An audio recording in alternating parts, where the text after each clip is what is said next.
Hey everyone, this will be the third installment in my Nvidia stock risk analysis series. And as I mentioned before, you don't need to have watched these in order. These are just several different risks that Nvidia stock investors face that I'm making you aware of. So in this video, I'm going to look at three specific risks here. First, I'm going to look at Nvidia's long-term debt and how much or whether or not this poses a big risk for Nvidia stock investors. Secondly, I'm going to look at Nvidia's inventory commitments, its purchase agreements for future inventory, and whether that poses a risk for Nvidia stock investors. And finally, I'll look at just how much the Chinese market poses a risk for Nvidia stock investors given the export restrictions that the US government is placing on Nvidia. So let's take a look at Nvidia's long-term debt first. I want to thank the Motley Fool for sponsoring this video. Visit fool.com/Parkev for the 10 best stocks to buy now. All right, so in Nvidia's latest quarterly statement, its 10Q statement, it posted a breakdown of its long-term debt. And in total, Nvidia has 8.46 billion of long-term debt outstanding, the total long-term portion. Now, here's a breakdown of the total carrying value of its long-term debt, and you'll notice that they are for different years. And so Nvidia has roughly $1 to $2 billion of long-term debt that's coming due in various years between 2024 and year 2060. That's right, 2060. They have a long-term bond that's outstanding that has 36 years to maturity. Interestingly, Nvidia's long-term debt is at very attractive interest rates. You'll notice here the effective interest rate for Nvidia's long-term debt, and you'll notice the highest is 3.73%, with the average being much lower than that.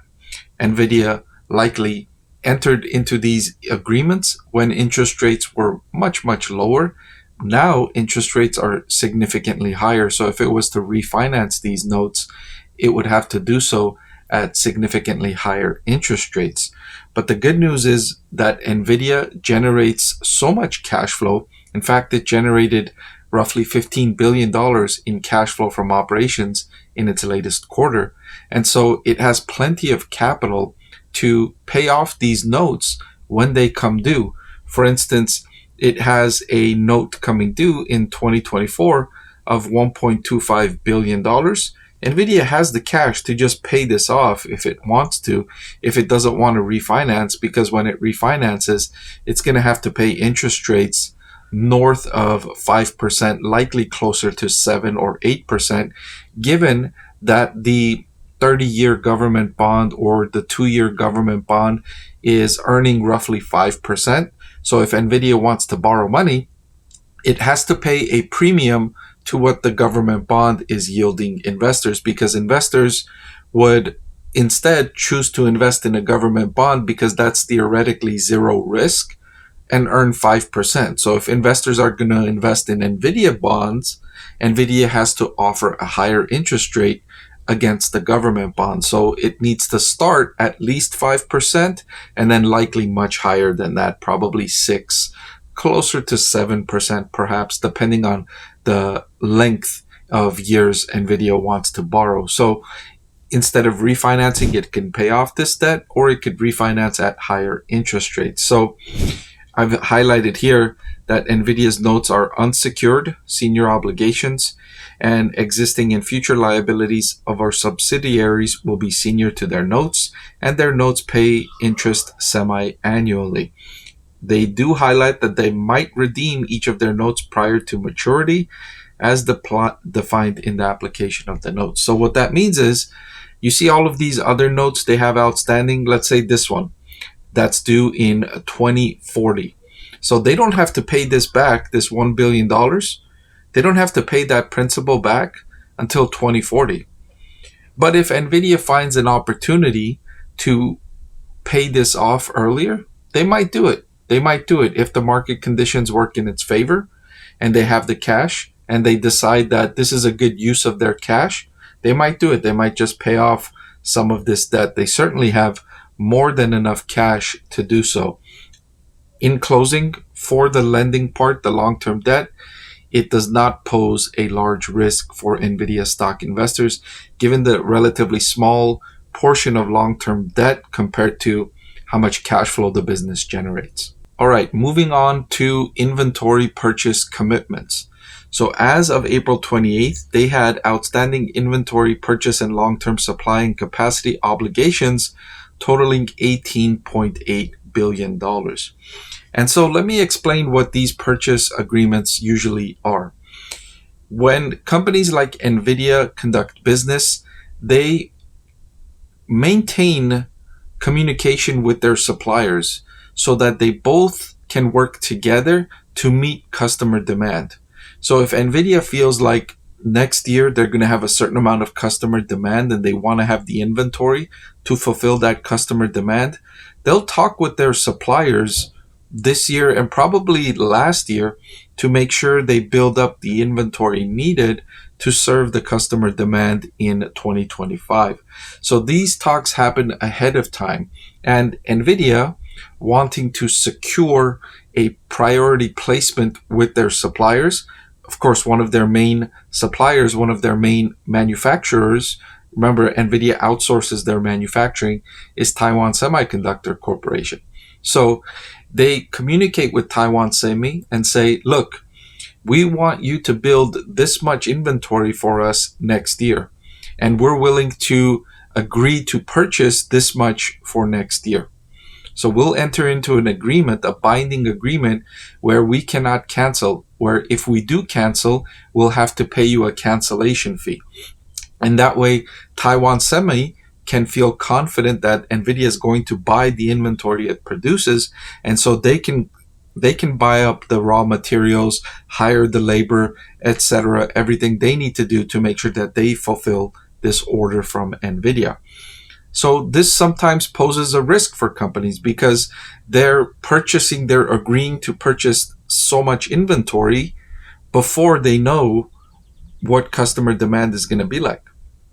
For Nvidia, that risk here is $18.8 billion. The good news is, if you look at their breakdown of when they've agreed to purchase these inventories, $19.3 billion is for fiscal year 2025, which is their current fiscal year. And then $3.4 billion is for their next fiscal year. And what I've heard from Nvidia's management and what I've seen from Nvidia's results is that they're pretty much sold out of their product for this year and, for a good part of next year for certain products next year. And so if you look at these purchase agreements, Nvidia generated close to $25 billion in revenue in their latest quarter. They're forecasting closer to $30 billion in revenue in their next quarter.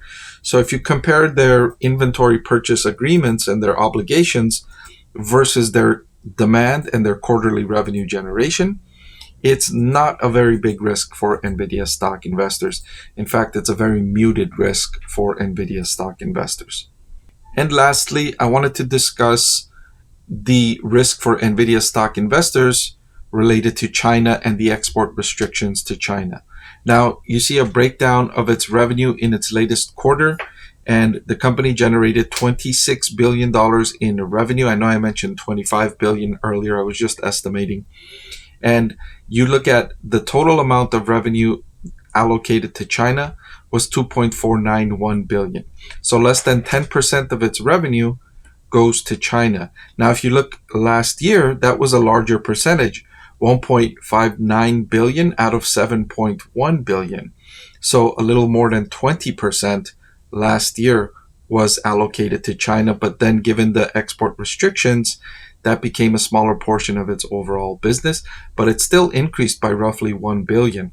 Nvidia made some products that are geared for the Chinese market that work around those export restrictions. They're not the cutting edge latest technology. And so they're still able to serve that market without having to sell them the latest cutting edge products that are restricted. So overall, the risk for Nvidia stock investors in terms of revenue is not that large. It's less than 10%. The greater risk is the geopolitical tension between the US and China. If the US continues to apply these export restrictions in greater and greater amounts, and making it more and more difficult for China to acquire these GPUs to develop artificial intelligence, then China might respond with retaliatory policies that could worsen this situation, and that would be really bad news for Nvidia, because Nvidia has its manufacturing outsourced to, as I mentioned, Taiwan Semiconductor Manufacturing Company, which is based in Taiwan, which is disputed with China. And so that could create a huge problem for Nvidia if it were to escalate to that degree. But just specifically discussing sales to China from Nvidia, that is not a very large risk for Nvidia stock investors. So those are the three risks I wanted to discuss in this video here. Nvidia's long-term debt, we talked about, it's not a big concern because of the proportion of debt to cash flow from operations. Secondly, we talked about Nvidia's purchase agreements for inventory, which I shared with you is not a big risk either because of the relatively small percentage of inventory purchase agreements compared to its revenue generation. And finally, how it relates to China and sales to China and how much of a risk that is, which we also saw was not a very big risk, at least when you're just thinking about sales. Did you know that over 90% of the people that watch my channel are not subscribed? It'll really help support my channel if you hit that subscribe button. And oh, by the way, one of the benefits of being subscribed is that I take requests from subscribers more often than I do from non-subscribers. So if you prefer that benefit, please subscribe.